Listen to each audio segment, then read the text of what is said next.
कैसे बनी parallel cinema की सुपरस्टार डीडी नेशनल की न्यूज रीडर स्मिता पाटिल। कहानी दिलचस्प है। हिंदी सिनेमा के 100 साल से ज्यादा के इतिहास में कई अभिनेत्रियां आईं और गईं, लेकिन कुछ चुनिंदा अदाकारा रहीं जिन्होंने अपनी ऐसी छाप छोड़ी जिन्हें युगों युगों तक भुलाया नहीं जा सकता है। 17 अक्टूबर 1955 को मुंबई में राजनेता शिवाजीराव पाटिल और सामाजिक कार्यकर्ता विद्याताई पाटिल के घर में जन्मी स्मिता पाटिल भी उनमें से एक रहीं।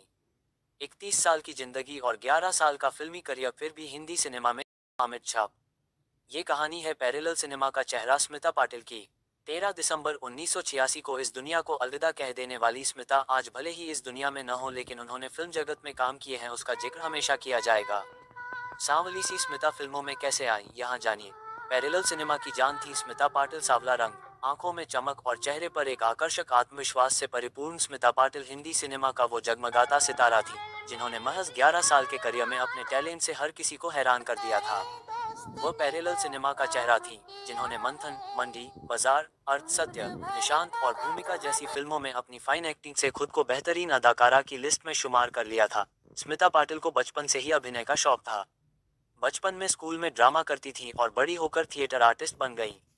यूनिवर्सिटी ऑफ मुंबई से लिटरेचर की पढ़ाई पूरी करने के बाद वह डीडी नेशनल में एक न्यूज रीडर बन गई। वह डीडी नेशनल में मुंबई की खबरें पढ़ती थी।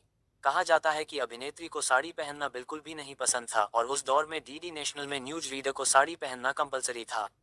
ऐसे में स्मिता जीन्स के ऊपर ही साड़ी पहन लिया करती थी। जब स्मिता डीडी नेशनल पर न्यूज रीडर के तौर पर काम करती थी, तब उन पर पैरेलल सिनेमा को दुनिया भर में पहचान दिलाने वाले फिल्ममेकर श्याम बेनेगल की नजर पड़ी, जिन्होंने बाद में अभिनेत्री को चिल्ड्रन फिल्म चरणदास चोर से लॉन्च किया था।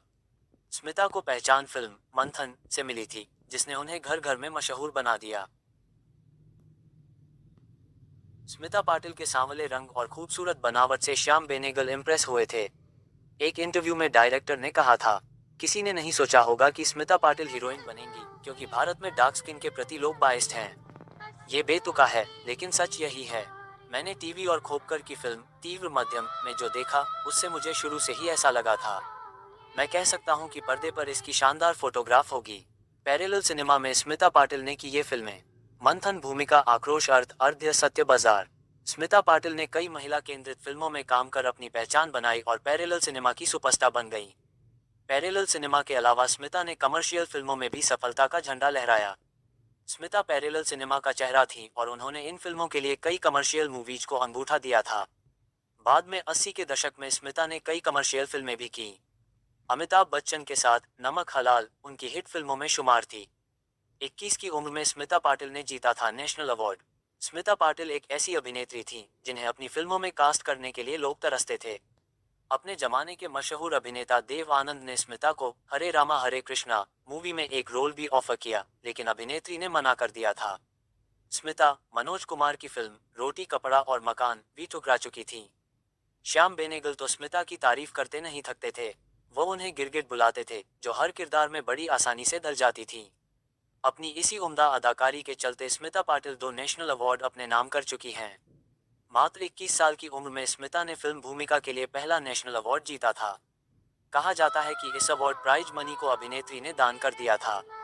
फिल्म चक्र के लिए स्मिता ने दूसरा नेशनल अवार्ड अपने नाम किया था। वो पद्मश्री के अलावा कई फिल्मफेयर अवार्ड भी जीत चुकी हैं। 13 दिसंबर 1986 को चाइल्ड बर्थ कॉम्प्लिकेशंस की वजह से स्मिता पाटिल ने महज 31 साल की उम्र में इस दुनिया से चली गई। आज भले ही वो हमारे बीच नहीं है, लेकिन अपने शानदार काम के लिए वो हमेशा याद की जाएंगी।